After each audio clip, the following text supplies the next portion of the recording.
Egyptian archaeologists made an extraordinary discovery near Cairo just recently. Drumroll, please.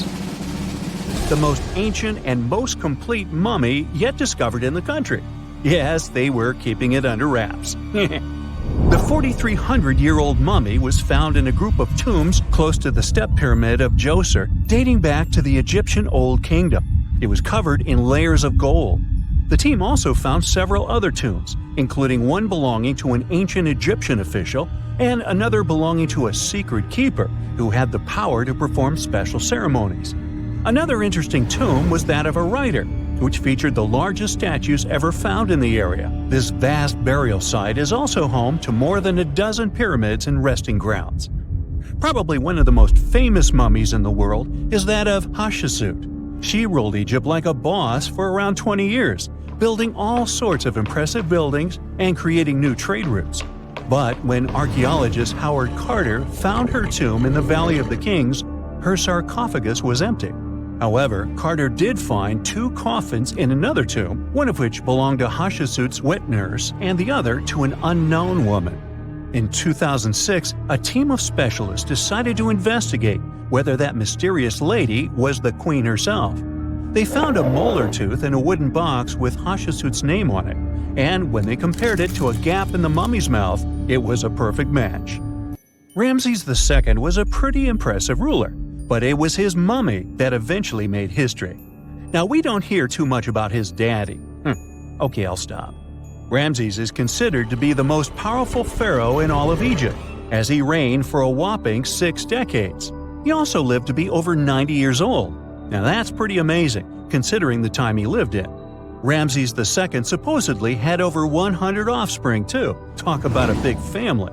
When he passed away, his body was originally buried in the Valley of the Kings, but some sneaky guys tried to rob his tomb of all his treasures. Officials back in the day weren't having any of that though, so they moved his body to a secret location to keep it safe.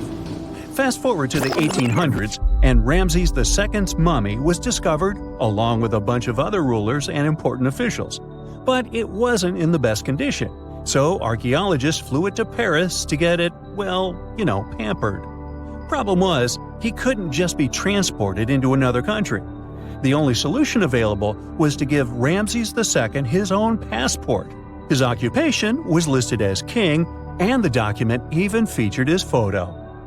Most mummies aren't necessarily known for having the most hydrated skin. But that of an ancient woman, also known as Lady Di, proves otherwise. No, not that Lady Di.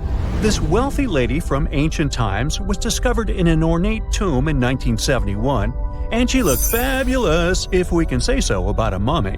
Thanks to the special conditions in her tomb, like the moisture in the environment and the lack of oxygen, her body was almost perfectly preserved. Her skin was soft, her hair was on point, and she was still flexible. The museum that now proudly displays her mummy also shows a ton of fancy items that were buried with her, like dinnerware and musical instruments. Archaeologists investigated the mummy further and discovered that she passed away from a heart attack at around 50 years old. Even though it hasn't been around for over 2,000 years, Lady Di is still making history. The mummy of Otzi the Iceman was discovered in the Alps in 1991. Austrian authorities initially thought he was a modern mountaineer because he was so well preserved. Turns out, he was actually from the Copper Age. He was found in a mountain pass over 10,000 feet above sea level. Through studying his mummy, we've learned so much about life in Copper Age Europe. For example, we know that he was a native of Central Europe and enjoyed eating meat. He also suffered from arthritis, narrowing arteries, and intestinal problems. But he likely used acupuncture and medicinal herbs to treat these conditions. And apparently, he was pretty handy with tools. He sharpened them just days before his untimely demise. Who knows if he was expecting trouble or just getting ready for some routine work. Now, King Tut and his story is most likely the one that made all mummies famous. This pharaoh passed away at the young age of 19, more than 3,000 years ago. But his mummy is still one of the most well-known in the world. When his tomb was opened in 1922, people went wild because it was still intact, unlike many other royal tombs. It had some seriously blinged-out coffins, including one made of solid gold. Not only did Tut's tomb give us a glimpse into ancient Egyptian history, but his mummy also taught us a lot about the time he lived in. DNA analysis helped identify his parents and revealed that the pharaoh had a rare bone disorder that might have made walking a bit tough.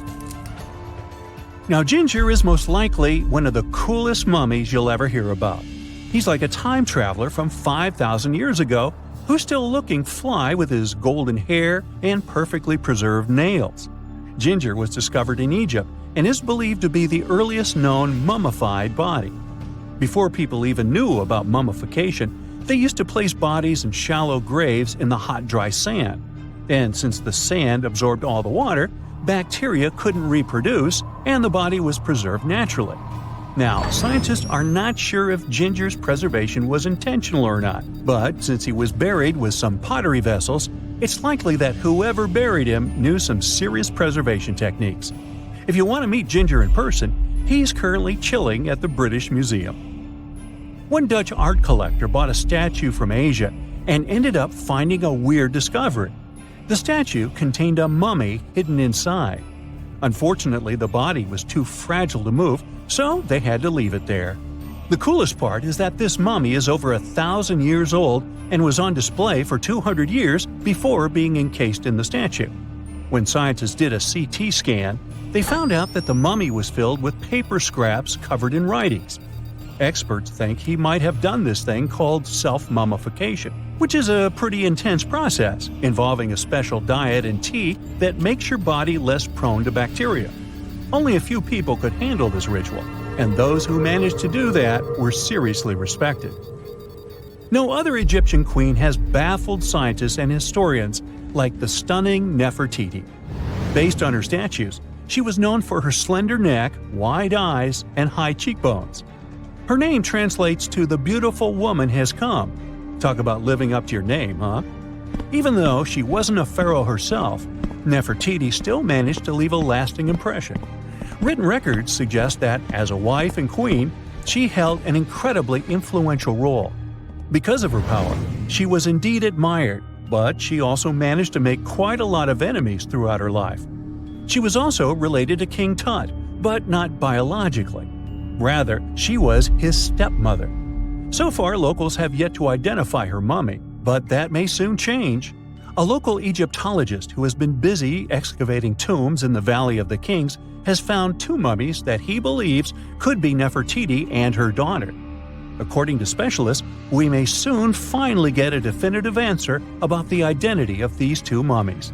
And if one of them does turn out to be Nefertiti, we could be in for a real treat. DNA analysis and CT scans of the mummy could give us the most complete and accurate image of the queen that we've ever seen. It's crazy to think that we've only scratched the surface of what lies beneath modern-day Egypt. Nefertiti ruled during a time of great power and prosperity in Egypt, but unfortunately passed away in a period of social turmoil, leading to her gravesite being lost. Now, where's my mummy? They found the tomb of a royal doctor who lived over 4,000 years ago, a man who held pharaohs' lives in his hands. This man knew secrets that only deities and kings were allowed to hear. And yet, when they opened his tomb in 2024, there was no body, just vivid paintings untouched by time and cryptic symbols carved into stone. Who was he, and why was he buried with spells linked to a scorpion deity? The tomb was buried deep beneath the sands of Saqqara. The doctor's name was Tete Nebefu. He lived around 4,100 years ago during one of Egypt's most mysterious turning points, right at the edge of glory and collapse. These were the final days of Egypt's Old Kingdom. The sun still glinted off freshly built pyramids, but the shadows were already creeping in. The pharaoh, Pepi II, had ruled longer than anyone before him, 90 years. But by the end of his reign, the country was cracking. The power was slipping, the regional leaders were rising, and the Nile floods grew unpredictable. In this shaky period, the mysterious doctor thrived. His tomb was discovered by a Swiss-French archaeological team in the shadows of old pyramids. The weirdest part was that when they uncovered his burial chamber, they found no body, no golden treasures either. Unfortunately, the tomb had been robbed long ago. But what remained was something even more fascinating: the words and images left on the walls. The paintings are still vibrant, bright colors that somehow survived all those years underground. The walls show jars, containers, strange abstract patterns, and geometric shapes. And then there are hieroglyphs, lines and lines of sacred script carved with precision, like someone had poured their soul into every curve. These inscriptions revealed who Teti Nebi Fu truly was. Turns out, he wasn't just any doctor. He was the conjurer of Serket. Now, Serket was the female deity of scorpions, sacred and terrifying. Egyptians believed she could stop venom, heal bites, and protect the living from toxic elements. The title, Conjurer of Serket, meant Teti Nebi Fu was a specialist in treating dangerous stings and bites. And if he got an entire tomb for himself, he may have been Egypt's top expert in those things, a man who healed with both medicine and magic. But that wasn't all. He also held the title Director of Medicinal Plants, a title seen only once before in all of ancient Egypt. That means he knew the healing power of herbs, roots, and oils like no one else. Now, you might wonder, what plants in a huge land of sand? But in reality, ancient Egyptians used herbal medicine that would hold up in some labs today. They created pills, ointments, and inhalers. Most often, they chose some active ingredient, a flavor to make it easier to take, and something to deliver it into the body. Sound familiar? And yeah, they didn't have many traditional plants, so some of these ingredients were bizarre by our standards, like using crocodile dung and acacia mixed with honey. They even had formulas for anti-wrinkle creams. And apparently, our mysterious healer was also chief dentist. This title is almost never seen in ancient records. Evidence of Egyptian dentists is incredibly rare. Turns out, our ancient genius didn't just fight stings and study plants. He was also trusted with teeth and jaws, which were actually a huge problem in ancient Egypt. These people may have built wonders, but their teeth paid the price.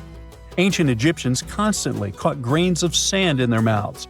They often ate grit-filled bread and raw vegetables, which wore down enamel and caused a horrible condition called attrition. This led to tons of problems, including tooth loss. They had to improvise back in the day. For example, crafting the world's oldest known toothpaste from crushed rock, mint, and pepper, which ironically only made things worse for the gums. Or a toothpaste from things like eggshells, pumice, and natron, a salty mineral used for cleaning. They were also inventing mouthwashes from celery, bran, and herbs to ease the problem. Some mummies were even found with crude metal braces and gold wires attaching missing teeth. Though we're not sure if these were for the living, or was it just a nice little addition added as an afterlife gift. So, Teti Nebi Fu specialized in all these fields. 3 rare titles for one man.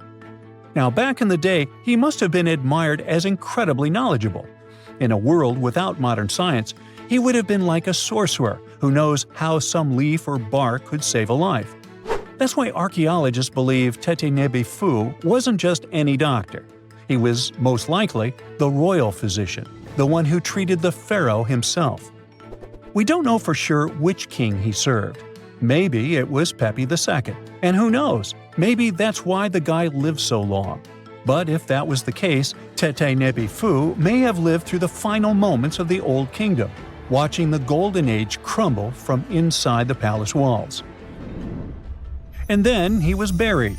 The body was looted, or perhaps just lost to time. But the team says they're still studying the tomb, still uncovering the traces of this incredible man. Overall, ancient Egyptians were practicing medicine on a crazy advanced level. Some practices feel familiar even today. They had hospitals, specialists, surgeries, and many more things, even medical schools. Both men and women were allowed to be doctors. They healed with various methods and practiced surgery with actual tools, scalpels, forceps, even sutures. Some doctors treated only the eyes, others the teeth, the stomach, or even what they called the hidden diseases. They knew how to clean and dress wounds, could set broken bones using splints made of wood or reeds wrapped in linen, and even prevented infections. There were even proctologists. They also built the first prosthetics, like a wooden toe with leather straps that help people walk normally again. The oldest known prosthetic is 3,000 years old. Now, the most shocking part is how they actually even tried to remove tumors. A recent study looked at a 4,000 years old skull. It belonged to a man in his 30s. There were signs of past tumors, and around 3 of them, there were marks, surgical cuts made with a metal tool. That suggests someone attempted to remove or study them, maybe treatment, maybe an autopsy. There was another skull of a woman over 50 years old. It also showed similar signs, but with healed fractures from an earlier injury, which is amazing because her treatment might have actually been successful. Being a healer in this society meant something powerful. It meant being a priest, a scientist, and a magician all at once. To ancient Egyptians, medicine was a necessary art, and they treated it with as much reverence as they did their deities. That's because they believed that sickness could be both physical and spiritual. So a doctor could recite a spell while applying a salve, and a lot of their treatments worked. The reputation of doctors in ancient Egypt was so strong that leaders from other parts of the ancient world, like Persia, actually sought them out. Even Homer, the Greek poet, once said the Egyptians were the most skilled healers of all. Of course, their understanding of the human body wasn't perfect. For example, they thought the heart controlled thought and emotion. They also didn't know what the brain really did. But their approach, observe symptoms, diagnose, and treat, well, that's modern medicine. Sure, they prayed over the wound, but they also healed it, didn't they? Their most famous physician was Imhotep. That guy was a true polymath, an architect, priest, and a healer who became so revered he was later worshipped as a deity of medicine. Yep, a human who was so cool they turned him into a deity. He lived 2,000 years before Hippocrates, the so-called father of medicine. And yet, some people joke we should drop the Hippocratic Oath altogether and swear an Imhotepic oath instead. These people weren't just laying the foundations of pyramids, they were laying the foundations of healthcare. Let's face it, most ancient tombs have been looted at least once. No matter how scary the rumors could have been, most mummies were open too. But one.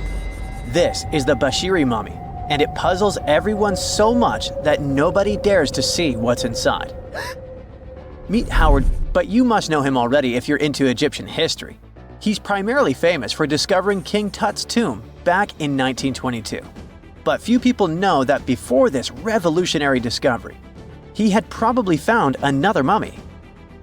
It happened in 1919, and it goes by several names, either the Bashiri mummy or the Mummy of Pacheri, or the Untouchable One.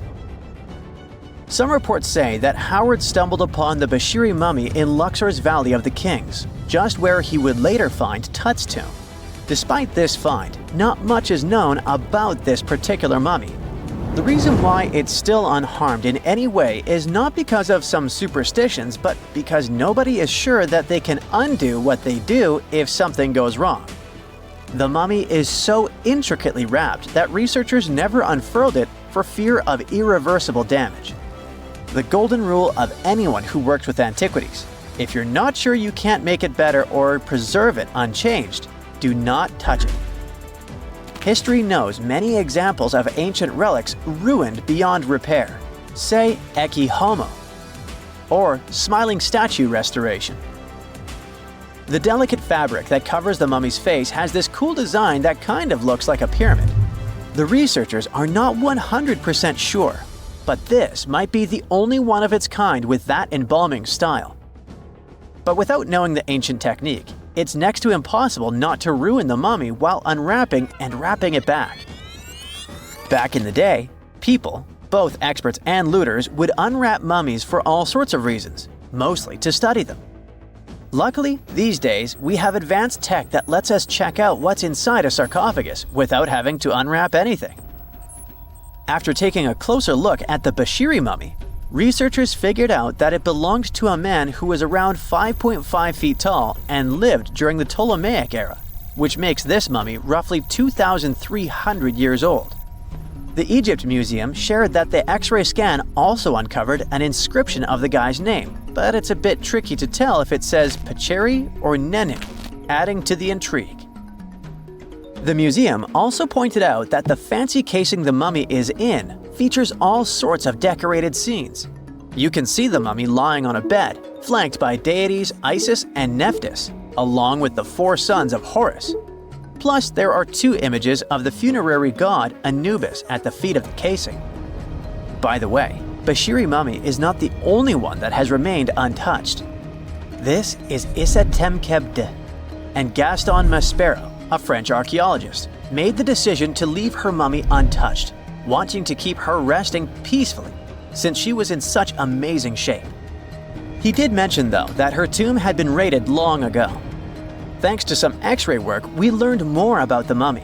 The scans revealed a few artifacts still wrapped up with the wife of a high priest, including amulets around her neck, right arm, and forehead. The X-rays also showed she had some dental issues and arthritis in her knees. While she passed away as an older woman, it's tough to pinpoint her exact age. However, various sources from her son's reign indicate that she was held in high regard in the kingdom. Isitemkebd served as the sister wife of Penejam II. You got me right, they were related by blood and were siblings, but back then it was pretty common to get married this way to preserve the purity of the bloodline. Say that to Habsburg, duh. Their chase for purity only led to inbreeding and the notorious Habsburg's jaw. Right, I guess we should not judge ancient Egyptian rules and morals, but what we can say for sure is that both Bashiri and Isitemkebd were incredibly lucky to stay untouched. The odds were not in King Tut's favor, though. The researchers' work hit him hard. The tomb itself was discovered in 1922, but it wasn't until 1925 that the nested coffins were opened during an excavation. The outer coffin, held together with silver pins, opened up to show another coffin shaped like a mummy, decorated with colorful glass and flower garlands. There were worries about the king's mummy because it had been exposed to moisture. The middle coffin was pretty heavy and didn't have any handles, so they had to be super careful taking it out. Inside the innermost coffin, which was solid gold and wrapped in a red cloth, they found the royal mummy, and this all went down on October 28, 1925. Tutankhamun's mummy, measuring about 6.07 feet, fit snugly into the innermost coffin, which was 6.17 feet long. You can already tell there was a problem, right? Imagine how hard it is to extract something as fragile as an ancient dried-up mummy, especially when there's not much room for maneuver. Plus, the mummy looked sus. It was pitch black. Howard Carter, the lead archaeologist of the expedition, estimated that around 2 buckets worth of oils had been poured over the mummy. But care had been taken to avoid the mask and feet. It was made to preserve him better. The body was positioned at a slight angle in the coffin, and there was a noticeable difference in the amount of dark oils on the right and left sides, indicating that the coffin might have tilted while being lowered into the sarcophagus. This oil created moisture inside the coffins, and over time, it reacted chemically, which Carter described as a sort of slow, spontaneous combustion, leading to the carbonization of the linen wrappings. Unfortunately, the combination of heat and moisture took a toll on the mummy's trappings as well. The crooked flail fell apart, the resin scarab cracked, and the threads holding the hands and mummy's bands started to decay, making everything quite fragile. Plus, the oils hardened over the years, effectively gluing the mummy and mask to the coffin's bottom. To try and separate the mummy from the inner and middle coffins, they were placed in the sun for several hours, reaching temperatures of 149 degrees Fahrenheit. Despite this effort, the mummy remained stuck, so the initial examination had to be done right where it was. The first part of Tutankhamun's mummy the researchers checked out was his lower legs and feet, meaning they started the examination from the bottom up. As they peeled back the bandages, they uncovered the first of many treasures wrapped up with the king. They took their time to carefully document and photograph everything they found. The inner layers of bandages were in pretty bad shape, mostly turning to dust, making it tough to figure out how everything was originally wrapped. Still, the overall methods matched what was seen in other nobles' mummies from that time. Lots of folded linen pads were used to shape the torso and thighs. The outer and inner bandages were made from fine linen, while the middle layers were coarser. They had some intricate bandaging around the shoulders and chest with a similar style around the groin. Each limb, along with fingers and toes, which were fitted with gold caps, was wrapped separately.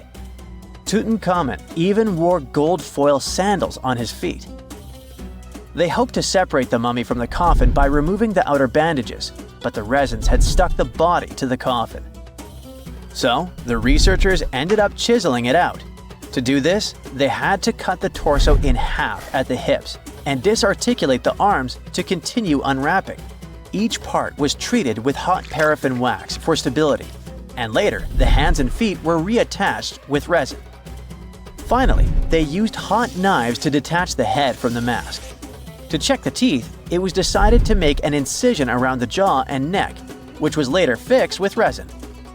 So technically, the scientists did all they could to preserve the mummy, but still, in a way, it ended up being damaged beyond repair. What do you think? Should they have left it in the coffin? Or did they do the right thing? Let us know in the comments. When you hear the word mummy, you might get a chill down your spine. That's because most of us associate this word with those creepy characters we've seen in some scary movies. But in reality, mummies have helped us understand a lot about ancient civilizations, their rulers, and about how people used to deal with losing their loved ones. The people most famous worldwide for their mummies are the ancient Egyptians. They believed that some sort of existence after passing away was possible, if certain conditions were met. That's why they insisted on preserving the human body through the process of mummification and placing the mummy in a furnished tomb, kind of like giving it a fully functioning apartment of its own. Why did they believe in this? Well, because they were deeply connected to their natural environment for the most part. They saw the natural cycles around them, like how the sun rose every day, followed by the moon, or how new life was always sprouting from plants, even after they had wilted away. They also believed that the powerful spirit Osiris, who represented the cycle of passing away and resurrection, played a role in this process. To prepare for the afterlife, the ancient Egyptians followed certain rituals, like mummification, which involved using materials like honey, resins, and incense to preserve the body. There's no other mummy more popular than that of King Tut. He was a young pharaoh who ruled over 3,000 years ago in Egypt. The problem with discovering ancient royal tombs is that most of such burial sites were previously robbed.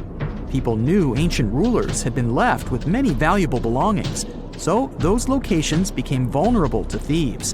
When King Tut's tomb was opened in 1922, people were excited because it had not been robbed, like many other previously discovered royal tombs. That's how well hidden it was. Inside, his mummy was encapsulated in a total of 3 coffins, including one made of gold. The objects found in his tomb showed us what ancient Egypt was like, and studying his mummy also helped us learn about the culture and practices popular at the time when he passed away. We also learned about his family by looking at his DNA. Scientists were able to discover that he had had a disease called malaria and a problem with his foot that might have made it hard for him to walk. Ramses II was another pharaoh in Egypt who ruled for 68 years, which was quite a lot back in the day. He was known for his expansion campaigns and building projects.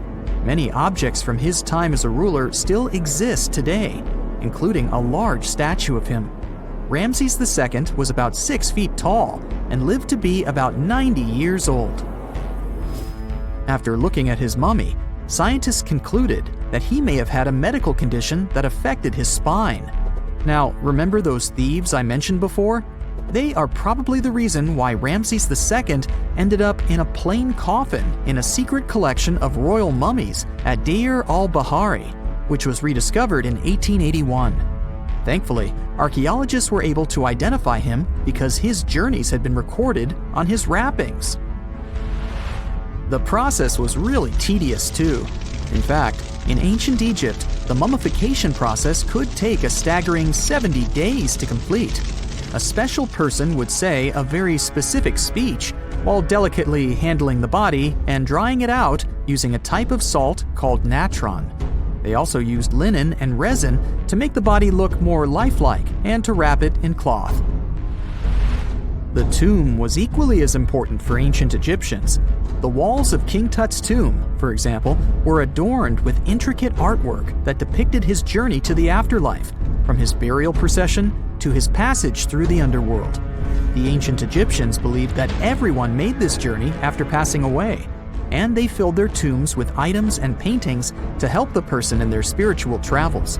Additionally, the walls of the tomb were decorated with spells from a special book, which contained a collection of poems that the Egyptians believed would help people reach the afterlife. And speaking of how important this journey was, people also placed food in these ancient tombs. In King Tut's tomb, archaeologists discovered 36 jars of vintage beverages and 8 baskets of fruit, which were believed to be left there to help him in his journey to the afterlife. The Egyptians believed that traveling to the afterlife took a really long time, so they left a lot of supplies, such as food and water, to sustain their loved ones. Pharaohs also generally had numerous luxurious garments and beautiful jewelry in their tombs to ensure that they would have a fashionable journey.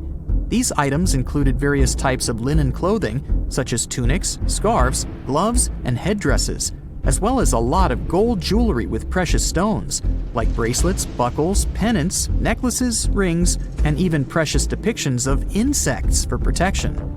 Some were also deposited with fans made from ivory and ostrich feathers to keep them cool in the afterlife. Some ancient rulers were even placed in their forever apartments along with boats. For example, Pharaoh Khufu built the Great Pyramid at Giza as his tomb, and a large ship was found inside. King Tut, however, was buried with multiple boat paddles, but no actual boat. Instead, he had 3 chariots and numerous walking sticks made of precious materials, perhaps indicating he'd rather travel to the beyond by land, not by water. Amongst the most interesting objects found near ancient mummies are bottles of oils and perfumes. If rulers were supposed to be fashionable, why not smell nice too, right? Also, some of them had some ancient kinds of board games, most of them made out of precious materials like gold or ivory. One of those games was called Senet. It was very popular amongst the ancient Egyptians and very similar to modern-day chess. The ancient Egyptians may have the most famous mummies out there, but they weren't the first to invent the procedure. In fact, it all started in South America with an ancient civilization named the Chinchorro. As far as we know today, these people were the first to mummify their loved ones that had passed away. They did it somewhere around 2,000 years before the Egyptians started their own rituals. Sure, we can tell a lot about ancient rulers by studying these mummies, but until recently, we had no idea what they really looked like during their lifetime. Not so long ago, though, some very special mummy paintings were found by archaeologists studying ancient Egyptian objects. These mummy portraits are highly detailed paintings of individuals that were made while they were still alive. Such paintings were often painted on wood, as opposed to the classical portraits we all know about, which are painted on canvas. They are known for their realism and beauty, and have even been used by researchers to diagnose diseases by comparing them to the corresponding mummies. Some of these portraits also include depictions of jewelry, which was later found on the mummies. The recent discovery of these mummy portraits in Central Egypt is significant, as it marks the first time in over a century that such paintings have been found. Mummies appeared all around the world naturally, too. Mummification can occur without people intervening because of natural conditions, like extremely cold or hot environments, places with a lack of oxygen, or accidental exposure to chemicals that preserve the body. These conditions don't allow bacteria to grow, resulting in the body remaining more or less intact. Famous Otzi was one of these mummies. We know today he was a man who lived around 5,000 years ago in Europe. But upon his discovery in the Alps in 1991, Austrian authorities initially believed that he was a modern mountaineer because of how well preserved the body was. However, after the Iceman was removed from the glacier, it was determined that he was actually from the Copper Age. Miles and miles of yellow sand, treeless mountain ridges, and scorching hot sun over your head. And suddenly, something you'd never expect to come across in a barren desert. A small group of overexcited people. They're as happy as you would be if you'd won a lottery. They've just found an ancient tomb, once flooded with its walls in bad shape. But the stuff they discovered inside proves that this is the burial site of one of Egypt's most mysterious pharaohs. Historians have been hunting for his tomb for years, but no one expected it to hide ancient treasures. Fast forward. After careful examination of the site, Egyptian officials have announced the discovery of the tomb of King Thutmose II. It's the last missing tomb from Egypt's 18th dynasty. And this is also the first royal tomb found since King Tutankhamun's was discovered in 1922, in more than 100 years. A team of Egyptian and British archaeologists found the tomb in the Theban Mountains area, west of Luxor, near the famous Valley of the Kings. Before this, the site was only known as Tomb C4, but during their excavation, the team found clear evidence proving it belonged to King Thutmose II. Archaeologists actually found the entrance and main tunnel leading to the tomb in 2022. But at first, they thought it belonged to a queen because it was near the graves of Thutmose III's wives. It was also close to Queen Hatshepsut's tomb. Originally, it was prepared for her when she was just a royal wife. But everything changed when she became pharaoh. But we'll talk about this twist of fate a little later. But soon they realized that their discovery was much more significant. They found alabaster jars with Thutmose II's name and the words "deceased king" written on them. That's when they realized that the tomb was actually his final resting place. Sadly, Thutmose II's tomb has seen better days. According to the head of Egypt's antiquities sector and the leader of the Egyptian excavation team, the tomb suffered major damage from ancient floods not long after the pharaoh's death. Water swept through the burial chamber, likely destroying or displacing many of the original artifacts. Much of what had been once inside the tomb was moved elsewhere in an attempt to salvage it. The researchers found out that the tomb had a basic design, with an entrance, a sloping main corridor, and a burial chamber. The corridor was coated in white plaster and rose about 4.5 feet above the floor of the burial chamber. A large staircase and a very large descending corridor of the tomb indicated its grandeur. It took the team a long time to navigate through, though, as the tomb was blocked by flood debris and collapsed ceilings. Only after crawling through a 32-foot passageway with a small 16-inch gap at the top, the worst nightmare for those of us with claustrophobia, were they able to reach the burial chamber. There, they were in for another surprise. They cleared the debris, expecting to find the crushed remains of a burial beneath. But the tomb turned out to be completely empty, and it was not due to robbery. It had been deliberately emptied. The researchers soon realized that the tomb had been flooded since it had been built underneath a waterfall. It happened just a few years after the king's burial, so the contents of the tomb were moved to another location. That's why there was a second corridor in the tomb. It was most likely made to help remove King Thutmose II's body from his flooded tomb. Despite the damage, the excavation team made some really exciting discoveries.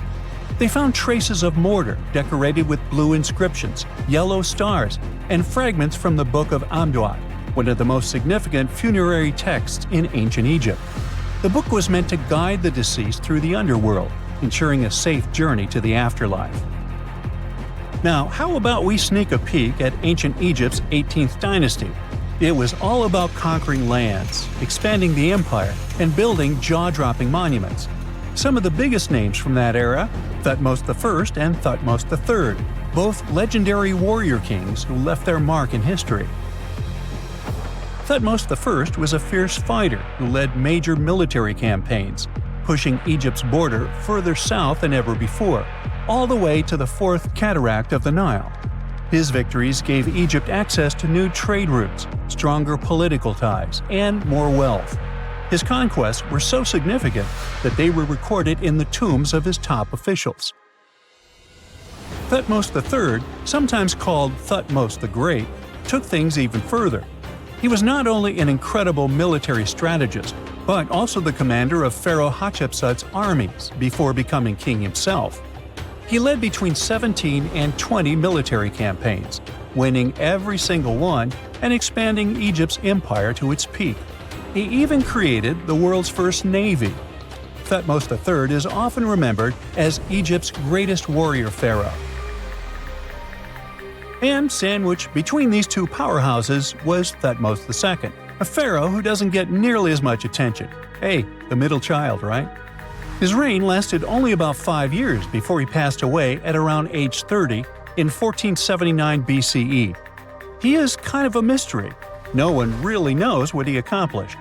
For the longest time, even the location of his burial site was totally unknown. His body was actually found in the 19th century. It was just lying around in the mortuary temple of Deir el-Bahari, in a secret chamber where priests used to hide royal mummies centuries after their original tombs were looted by grave robbers. In other words, Thutmose II's body must have been moved from his original resting place at some point in history to protect it.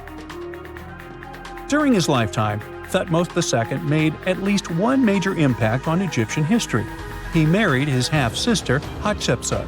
That might not sound like a big deal, but it helped her become Egypt's greatest female pharaoh after he passed. The catch? She kept her stepson, Thutmose III, off the throne for decades. When he finally took power, he erased her name from history out of spite. And still, Hatshepsut is one of Egypt's greatest pharaohs, no matter if you're talking about a man or a woman. She brought a lot of wealth and art to Egypt. She led a big trading trip to a place called Punt, where she brought back things like gold, ebony, and incense. She also made sure her name lasted by building amazing structures that we can still see today.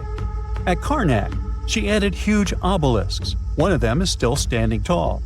She also was the one to build the Temple of Deir el-Bahari with its countless columns. She was buried there. Interestingly, Hatshepsut was often shown in art as a man with muscles and a beard, like how pharaohs were usually depicted. But she made sure there was always something in the artwork that reminded people she was a woman, like calling herself Daughter of Re or His Majesty herself. When she passed away in 1458 BCE, Egypt wouldn't have a female ruler as powerful as her until Cleopatra, about 1400 years later.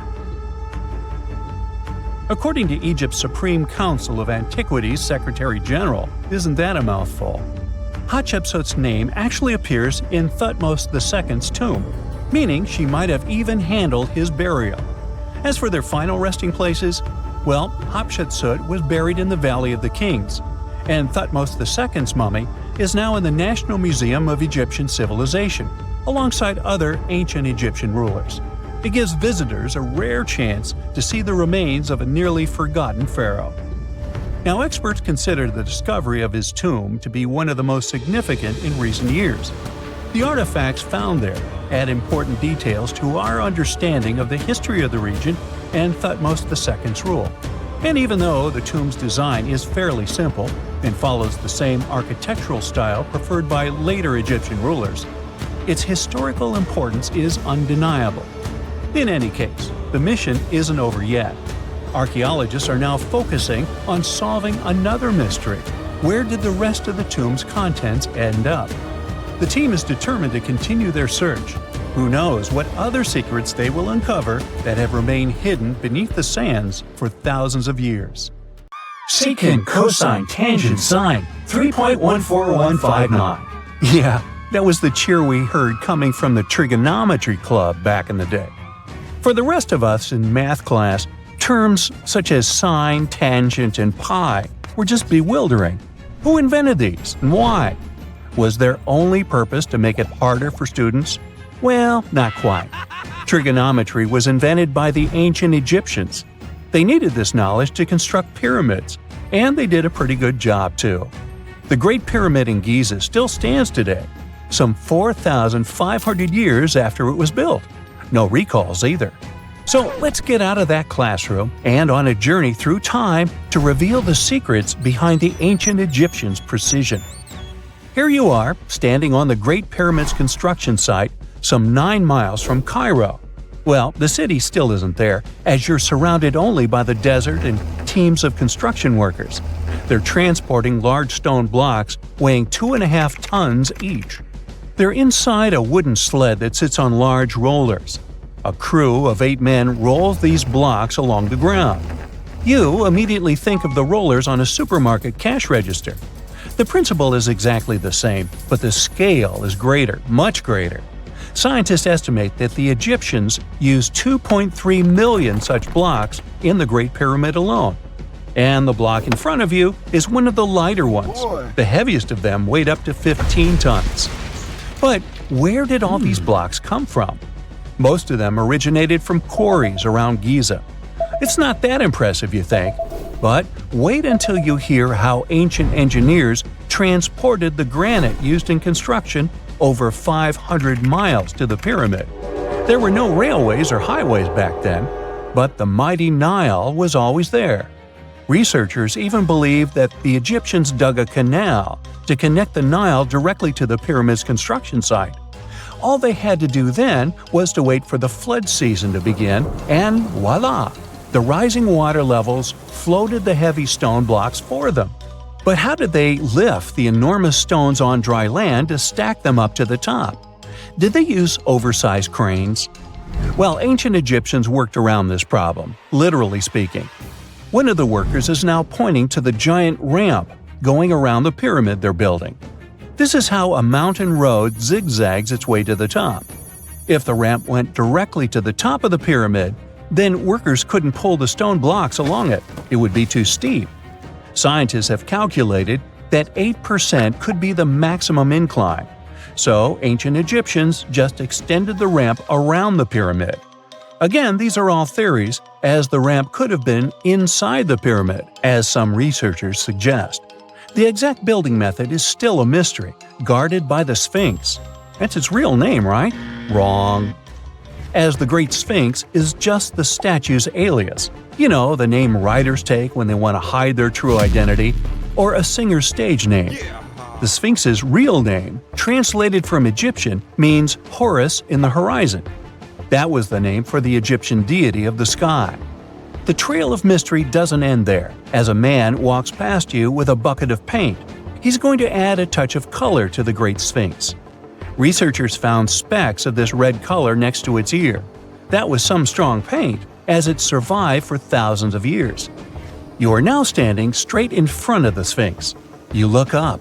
It's very tall, right? 66 feet to be precise. Now resist the urge to take a selfie. You can do it. Now you notice something else. It looks like the Sphinx is in the center of a giant triangle in the back. That's one side of the Great Pyramid. And no, your eyes are not playing tricks on you. The Sphinx really does sit in the center of the pyramid's lateral face. Here's where math comes in handy. A pyramid has 4 sides, called lateral faces. There's also a 5th face, the base, but that's not visible. It's, wait for it, face down. The Sphinx has one last mystery to reveal: its age. Scientists agree that Pharaoh Khafre built the Sphinx. He ruled after his father, who had built a great pyramid nearby. So both structures were finished around the same time. Let's talk about numbers again. You've heard of Cleopatra, the Egyptian princess described as a woman of great beauty. Hello? She saw the pyramids, but she lived closer to the time of the first iPhone than the time of the people who built the pyramids. Fascinating, right? You can see thousands of people around you. They're working hard to build the pharaoh's tomb. But how many of them are there exactly? One Greek philosopher estimated there were as many as 100,000 workers. Seems like an okay number for such an enormous structure, but it can't be true. Science simply can't back up this number. Egyptologists put the total number of workers at 30,000. And yes, Indiana Jones was one of them, at least on the big screen, but he showed up late. Egyptologists know a lot about the pyramids, but not everything. Not because they don't want to, but because they haven't yet dug up enough evidence. They can only guess how the building process went. First, engineers would arrive to choose the right spot and do the necessary measurements. That's why they needed all that complicated math. Then, it's time for sourcing the material, the large stone blocks I mentioned earlier. When boats deliver them to the site of the future pyramid, workers can finally do their thing. They operated in smaller groups, but there were at least 2,000 of them chiseling and carving away at any given time. Sounds like a typical construction site today? Well, that's because it is, just thousands of years ago. It's amazing what ancient Egyptians were able to achieve with just copper and stone tools. The pyramid is now complete in front of you. But is it the same pyramid we see today? Why is this structure shining bright in the desert sun? Isn't it supposed to be a dusty yellow color? Well, no. Human activity and the elements have completely stripped the outer layer of stones over time. Expert craftspeople polished these blocks using nothing but stone and sand. The end result was a smooth and shiny rock. On the day it was completed, the Great Pyramid of Giza was a perfect triangle of light. Its polished sides acted like giant mirrors, reflecting the powerful Egyptian sun. This is the point where you should put your glasses on, and that shiny thing you see at the pyramid's very top is actually gold. The capstone at the top of the pyramid is called a pyramidion. It was covered in sheets of gold. As you can guess, these were the first stones to disappear. Let's make another stop before we get you back to your classroom. We travel to the British Isles, and no, Stonehenge isn't our destination. It is Newgrange in County Meath. Scientists estimate that the ancient peoples of Ireland built this stone monument around the year 3200 BCE. This makes it older than both Stonehenge and the Great Pyramid in Giza. The function of the circular mound in Newgrange is the same as the one of the Great Pyramid and equally mysterious. The estimated amount of loose stone present in the valley is over 220,000 tons. And it's not just randomly thrown on a pile. The order in which the stones are set makes the structure water-resistant. That would explain how Newgrange had survived for so long. Kinda makes you want to splash out the cash for that waterproof phone case, huh? Well, you're back in your school desk, but today's math lecture is the last thing on your mind. You're thinking about how great the Egyptian pyramids are, and if we have something similar today.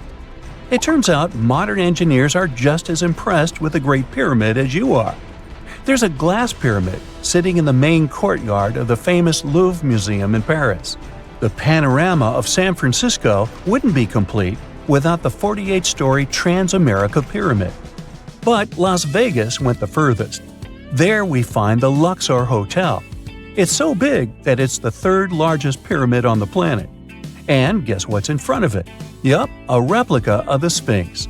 It's 110 feet tall, 2 stories higher than the one in Giza. Yeah, everything's bigger in Vegas. Most people know that pyramids were built as grand tombs for the pharaohs, designed to ensure they had a smooth journey to the afterlife. The Great Pyramid of Giza, for instance, was constructed for the pharaoh Khufu. But what most people don't know is that this whole pyramid building trend started right here with the step pyramid of Djoser about 4,700 years ago. This massive structure was built for Pharaoh Djoser, a ruler from Egypt's 3rd dynasty. It rises 7 layers high above the ground and stands about 200 feet tall. We think of it today as a phenomenal architectural project. But for ancient Egyptians, the step pyramid of Djoser turned out to be more like a massive experiment, a trial run, if you will, to perfect their building skills before they moved on to even more ambitious pyramids.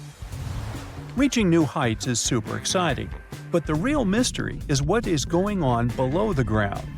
In this pyramid's underground labyrinth, there is a network of tunnels stretching about 3.5 miles long. And some researchers believe these tunnels might have been part of a sophisticated water system that could completely change what we think about pyramid construction. Let's talk about this massive complex located in Saqqara. Surrounding the pyramid, there's what's known as a dry moat, a continuous trench that is up to 164 feet wide and almost 2 miles long.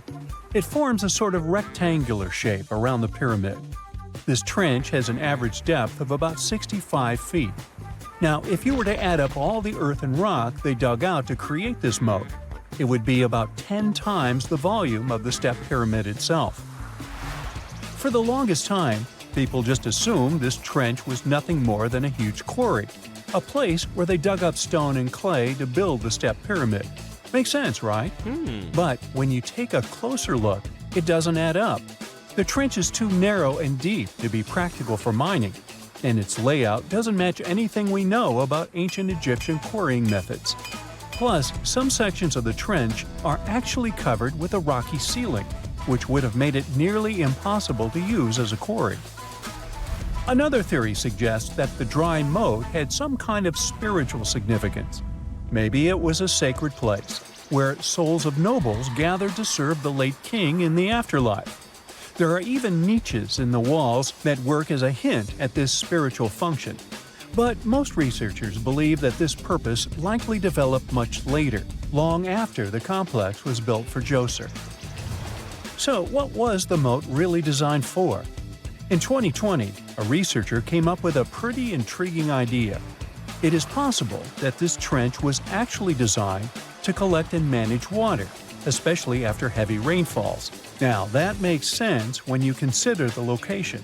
The moat sits in an area that could easily have been flooded by runoff water from nearby plains. This could also explain why the trench wasn't used for new graves until much later when the climate became drier and less prone to flooding. The story becomes even more intriguing, as this trench appears to be part of a larger, more complex hydraulic system within the Djoser complex. It is like the trench has several compartments, carefully carved out of the rock and connected by tunnels. These compartments likely served as a part of a water treatment system, where water would flow from one compartment to the next, getting cleaner as it moved along. Now, here is where things start to tie into the pyramid itself. The Djoser complex has a series of underground shafts, and some researchers think that water from the moat's deep trench might have been used to power a hydraulic lift system, and this giant water-powered elevator could have been used to raise the heavy stones needed to build the pyramid. It worked like a volcano, but instead of lava, water did the heavy lifting. Imagine a big deep hole in the ground at the center of the pyramid site. Inside this hole, there was a huge wooden platform, kind of like a giant raft that could move up and down. When the workers wanted to lift a heavy stone, they would fill the hole with water. As the water rose, the wooden platform started to float up, carrying the stone with it, almost like a giant water-powered elevator. When the stone reached the right height, the workers slid it off the platform and onto the pyramid. The idea is that water from the deep trench, after being cleaned and filtered, would flow into these shafts. A massive float, possibly made of wood, would then rise as the water filled the shaft, lifting the stones up to where they were needed for construction. Once the stone was in place, they'd let the water out, lowering the platform back down to the bottom, ready to lift the next stone. This fancy hydraulic lift system could have been a game changer, making the whole building process a lot faster and more efficient without using a lot of workforce. It is like the ancient Egyptians were already embracing the whole idea of work smarter, not harder. But of course, not everyone is on board with this theory. Some experts argue that the area where the step pyramid of Djoser was built couldn't have held enough water from occasional rains to maintain such a fancy hydraulic system. The main theory suggests that, in the past, there might have been some kind of lake nearby that would have filled up after a period of rain, and this lake could have supplied water to the complex's hydraulic system. but there is no mention of such a lake in any ancient Egyptian writings. So it might be more of a what-if situation than a reality. And then there's the issue of the hard work itself. Remember when I said this method could have allowed the ancient builders to raise stones with far less effort? Well, that might not be entirely true. According to some experts, just building this hydraulic device would have required a lot more heavy work than simply moving the stone blocks using good old-fashioned manpower. And let's not forget, the step pyramid of Djoser is like a baby pyramid compared to those that came later. The stones used for Djoser's pyramid weighed, on average, about 660 pounds each, which is nothing compared to the more than 2.5-ton blocks used later for the pyramid of Chephren. If this cool water lift theory gets completely ruled out, we still need to explain how this pyramid was built in the first place. To answer that, we need to rewind a bit and talk about the original plans. See, before Djoser's tomb became a pyramid, the idea was to construct a simple mastaba. This type of tomb was pretty common in earlier periods, a flat-roofed, rectangular structure with sloping sides. But after the original mastaba was finished, they decided to expand it a bit by adding more layers on top. And then they added even more layers, until the construction reached 6 distinctive steps, each one smaller than the previous. And they probably did all this by raising those heavy stones using ramps, not a water-powered elevator. There is still so much we don't know about the step pyramid of Djoser. More research is definitely needed to fully understand how this system worked, or if it even existed at all. But the idea of using water to help build the pyramid adds a whole new layer to our understanding of ancient Egyptian engineering. It's a powerful reminder of just how clever and resourceful those builders were, using the natural landscape and the power of water to create one of the most iconic monuments in history. A gruesome discovery took place in Egypt some years ago. You want to hear about it? 16 human hands, carefully buried in 4 eerie pits. They didn't look too much like human hands at first, since they were abnormally large, but they were. Weirdly, there were only right hands, no left hands were in sight. It turned out that it points to the practice of an ancient dark ritual. Old Egyptian art and tales talked of a ceremony where warriors would present the right hand of their adversaries as proof of victory and ask for gold in return. Egyptians believed in the afterlife, so cutting off someone's hand meant you cut off their power eternally. Guaranteeing this type of defeat was interesting to the winning party. Here, the fight was between Egyptians versus Hyksos, who lived in what was once known as Canaan. Egypt has always been the center of some history-changing findings, and some time ago, this papyrus was found. If we stretched it open, it would be just a tad bigger than the height of a skyscraper. The world's tiniest skyscraper, which is located in Wichita Falls, Texas.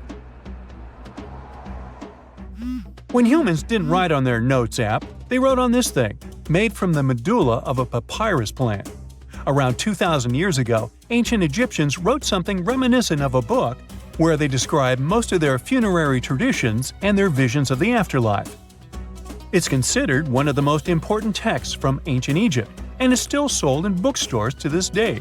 This ancient manuscript was unearthed from a chamber located just south of the Pyramid of Djoser, located in Saqqara. Oh yes, Djoser is the oldest pyramid in Egypt and not the Giza pyramids like most people think. So recently, the site of Saqqara buzzed with excited archaeologists who probably found one of Egypt's oldest complete mummies. They believe that this beautiful and well-preserved mummy was that of a wealthy man. He was discovered in a deep shaft, covered in layers of gold leaves. There are many symbols that show he was an important and wealthy man, like the band he wore on his head, the bracelet on his chest, and the fact that he was embalmed with a tunic, which was reserved for Egypt's finest. The most exciting part of the entire discovery was finding the resting place sealed with mortar, just as the ancient Egyptians had left it 4,300 years ago. Now this may sound weird, but back in 2008, archaeologists discovered a missing pyramid. Now it went missing because it deteriorated over the span of 4,000 years. Today, you can only see its base. It was a pretty important site back in ancient times. It is said that around the area of the pyramid, the ancients hosted a special type of ceremony where high priests would carry mummified remains of sacred bulls. Now, here's a fun fact. Ancient Egyptians believed that Apis bulls were earthly incarnations of the city deity of Memphis and was connected to rites of fertility. It wasn't just any Apis bull, though. They needed to be all black, with a single white mark between its horns and a bunch of very specific characteristics. They were selected by the local priests and honored until they passed away. After that, they were mummified and buried in underground galleries. Meanwhile, this missing pyramid sort of disappeared around the 1800s. It was a German archaeologist who first found it in the village of Saqqara. He called it the Headless Pyramid when he first found it. But then, years after the official discovery, the desert sand came along and covered the whole thing. There were some excavations between the 19th and 20th centuries, but they weren't too systematic. That's why scientists were so thrilled when they dug an entire pyramid's base after removing the 25-foot mound of sand that was covering it. Oh, and it turns out American archaeologists are excavating a cemetery in Egypt that could contain over 1 million mummified bodies. So far, archaeologists have dug around 1,700 mummies. One of the main differences from other classic Egyptian mummies is that these people weren't kings and pharaohs. They were commoners that most likely lived about 1,500 years ago, when Egypt was controlled by the Roman and Byzantine empires. The name of the cemetery is cool, though, the Way of the Water Buffalo, just in case you want to check it out on your next trip. Other than bulls and buffaloes, ancient Egyptians also liked baboons. Are you seeing a pattern here? In the beginning of the 20th century, archaeologists discovered a site filled with mummified baboons in a place called, guess what? The Valley of Monkeys. An animal wouldn't have been mummified if it wasn't considered important. Certain animals were more important than others, since they were linked to specific deities. Jackals were connected to Anubis, the ancient god of the afterlife, and cats were likened to the female deity Bastet.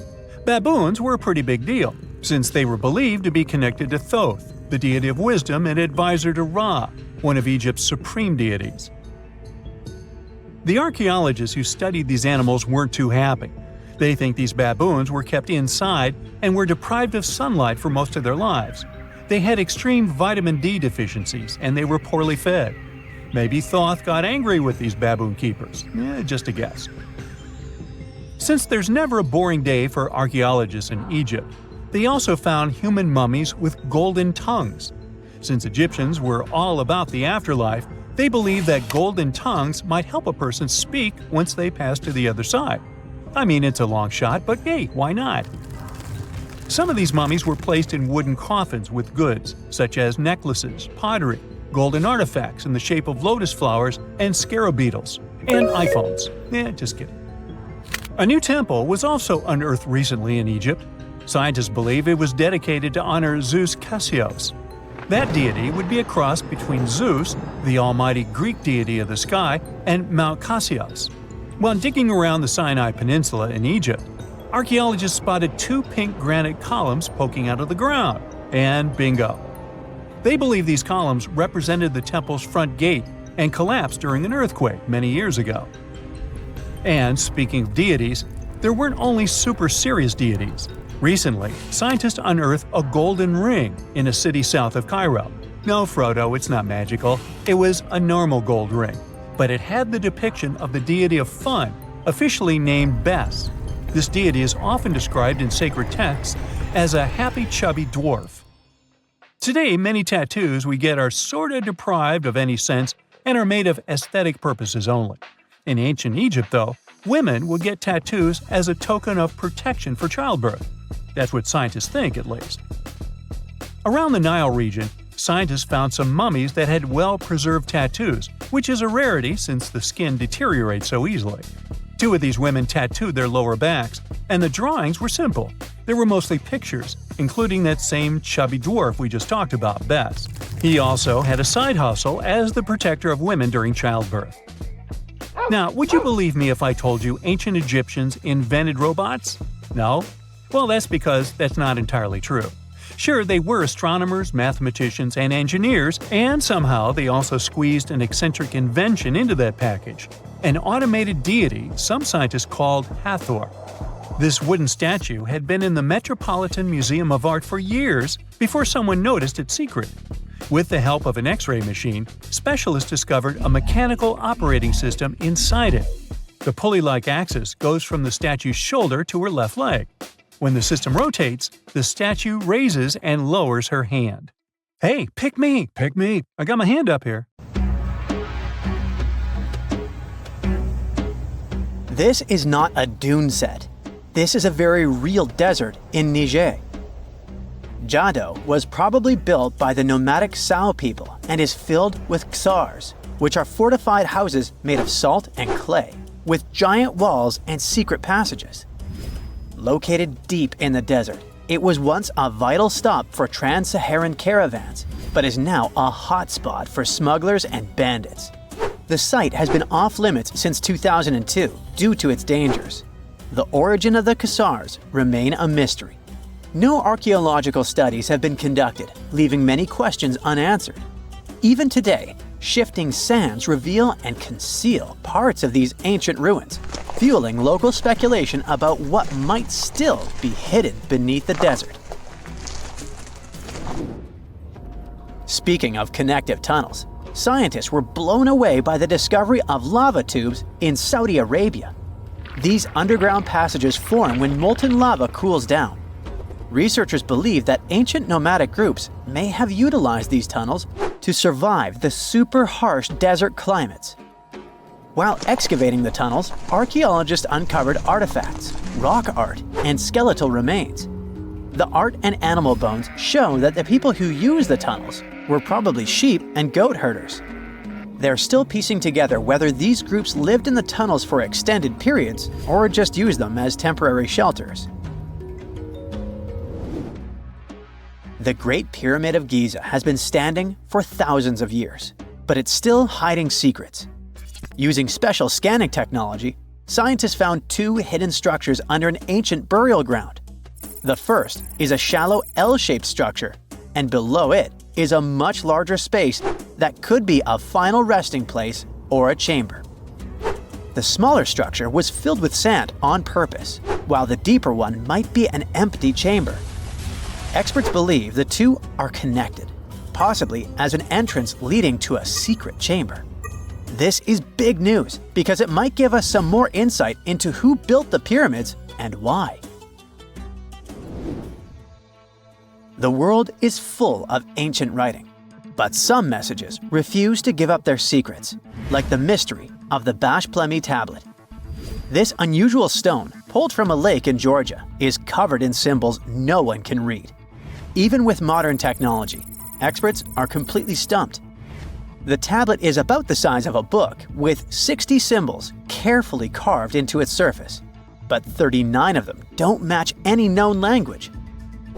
Some resemble scripts from ancient civilizations in the Middle East, India, and Egypt, but none are an exact match. To make things even trickier, part of the tablet is broken off, meaning a piece of the puzzle is missing forever. To rule out a hoax, scientists studied the tablet closely. They confirmed it's made of vesicular basalt, an extremely tough local rock. Whoever carved these symbols must have been really skilled. Based on similar archaeological finds, experts believe the tablet could date back thousands of years, possibly to the late Bronze or early Iron Age. Some symbols repeat, which could mean they're numbers. Maybe it's an inventory list, a record of battles, or even an offering to the deities. Until someone cracks the code, the Bash Plemi tablet remains an unsolved mystery from the depths of history. Experts are still stumped with what this Minoan disc might mean. The Phaistos disc is one of the most mysterious finds from the Minoan civilization. This 6-inch clay object, discovered in 1908, has strange spiral markings that no one has fully decoded yet. The disc has 241 symbols on both sides, showing everything from people and animals to tools and plants. Experts have come up with many theories about what the symbols mean. Some think it's an early form of Greek. Others suggest it's a prayer or a hymn. And some even believe it could be a letter from a king in Anatolia to a Greek ruler. Let's see who will be the first to figure this out. It's always a fun day at an archaeologist's office when they find something as big as a 2,000-year-old marble head. A French archaeologist mission went digging inside an old medieval house near Alexandria in Egypt and found a statue's head depicting an old, possibly ill man. This statue dates from the last Egyptian dynasty before it became part of the Roman Empire, and the site where it was found is associated with the likes of Cleopatra and Mark Antony. For archaeologists, even the smallest finds at this site means a lot. You've heard of Lucy, right?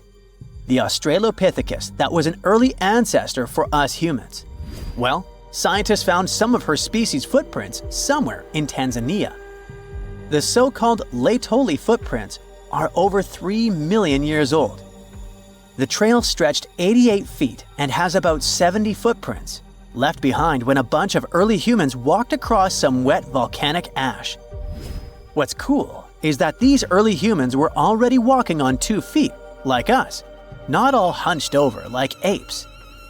The close spacing of the prints shows they probably had short legs and a shorter stride than we do today.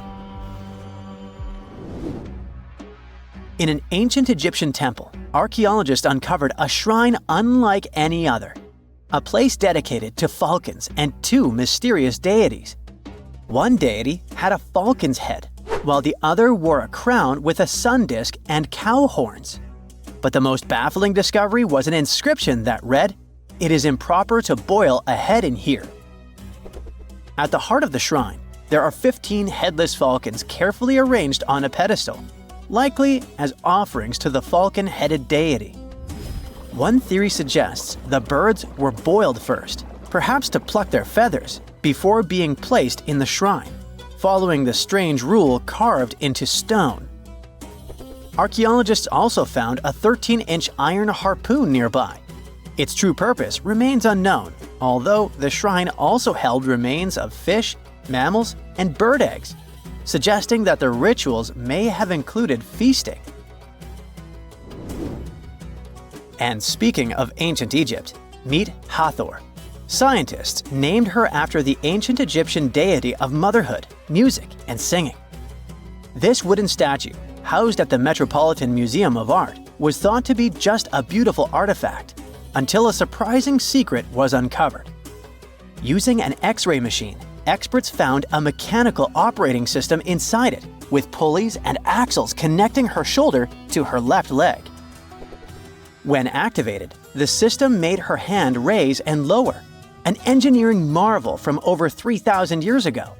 The statue was created during Egypt's Middle Kingdom, around 1800 BCE, and is often compared to 19th century automata due to its advanced design. It's believed the statue was used in religious ceremonies, symbolizing Hathor's role in dance and music. An unexpected discovery happened in northern Kuwait, where a Kuwaiti-Polish team uncovered a mysterious 7,500-year-old statue. The statue features an elongated skull, no mouth, narrow eyes, and a flattened nose. This feature is thought to be an Ophidian figurine, named after the Greek word for snake, and it was likely made by the Ubaid culture, a civilization known for their pottery skills. While no one knows exactly what role this weird statue played, it might have been linked to rituals or symbolic practices. Some scientists think these figurines, found in homes or final resting places, were tied to important cultural beliefs.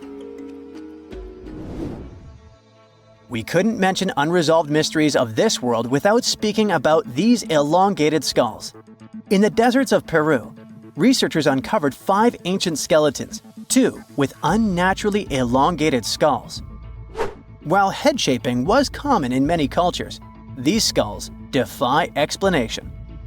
Local legends tell tales of the so-called gentiles, a mysterious race banished underground by the powerful deities. Some say this is what the skulls represent. Others think this is some type of genetic anomaly, which was confirmed after finding an infant's skull, too large to be artificially shaped. Secant, cosine, tangent, sine, 3.14159.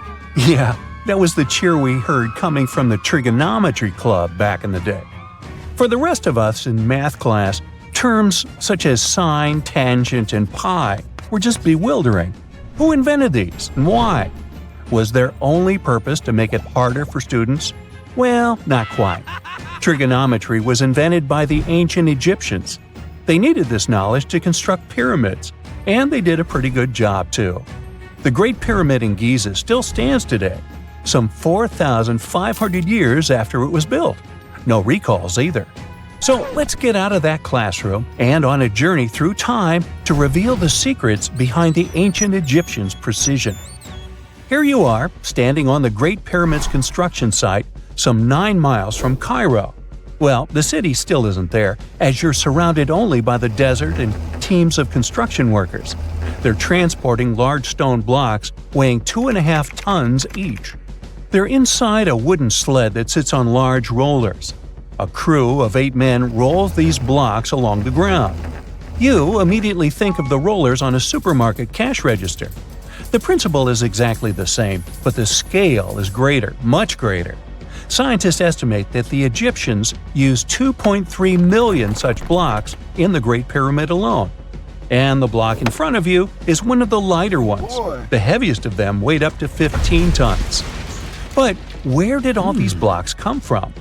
Most of them originated from quarries around Giza. It's not that impressive, you think, but wait until you hear how ancient engineers transported the granite used in construction over 500 miles to the pyramid.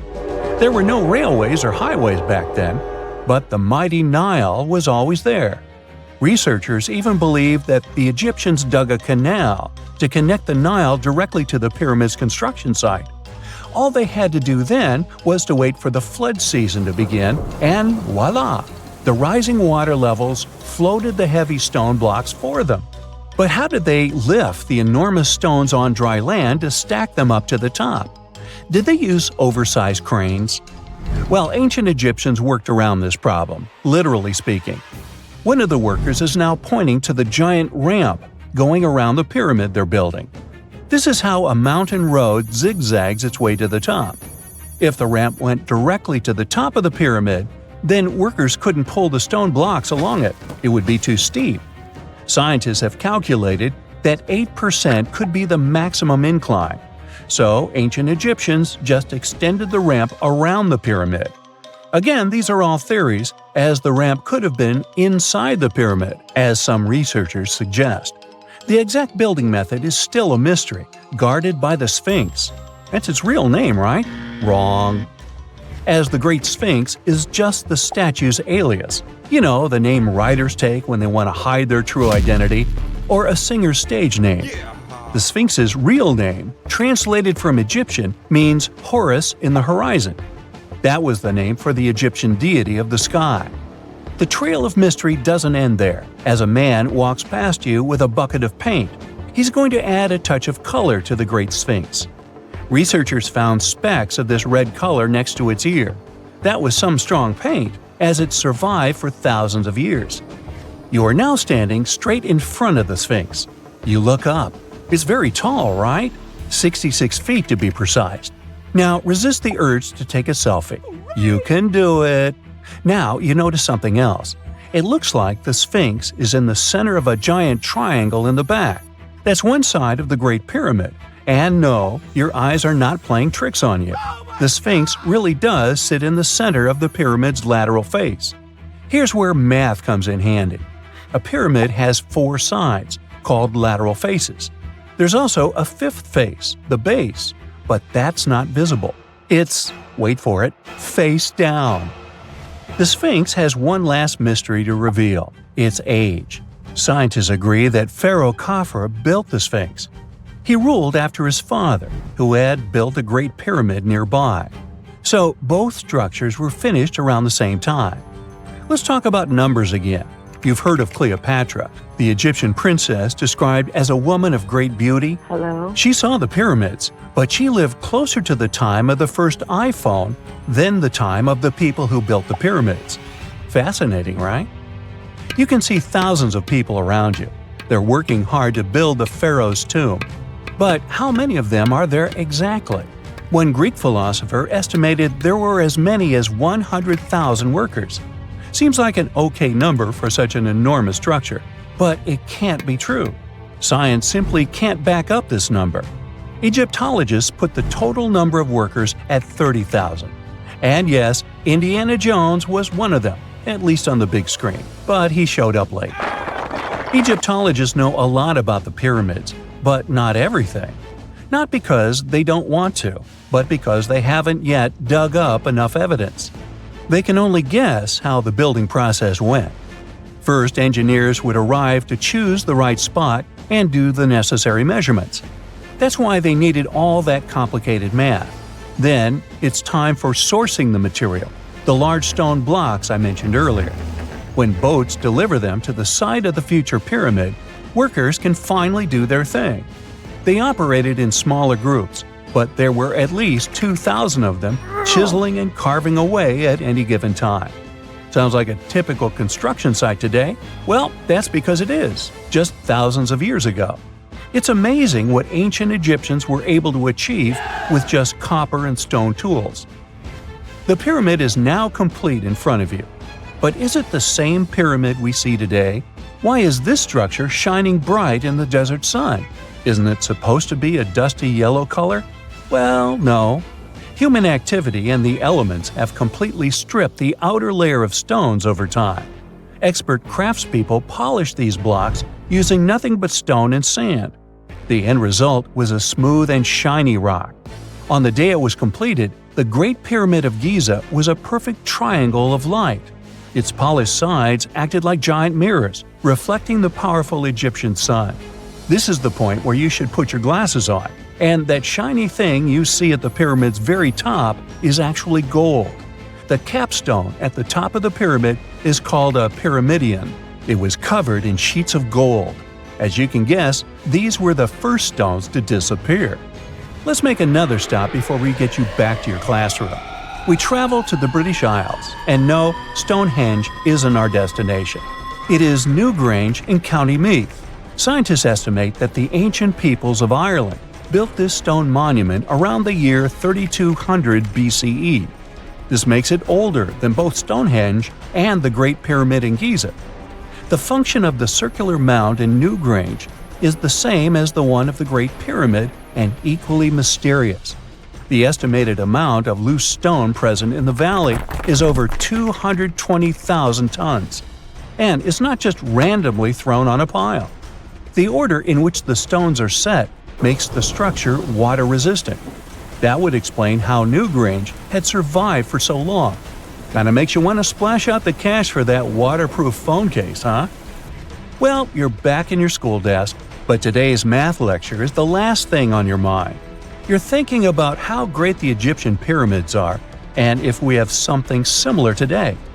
It turns out modern engineers are just as impressed with the Great Pyramid as you are. There's a glass pyramid sitting in the main courtyard of the famous Louvre Museum in Paris. The panorama of San Francisco wouldn't be complete without the 48-story Transamerica Pyramid. But Las Vegas went the furthest. There we find the Luxor Hotel. It's so big that it's the third largest pyramid on the planet. And guess what's in front of it? Yup, a replica of the Sphinx. It's 110 feet tall, 2 stories higher than the one in Giza. Yeah, everything's bigger in Vegas.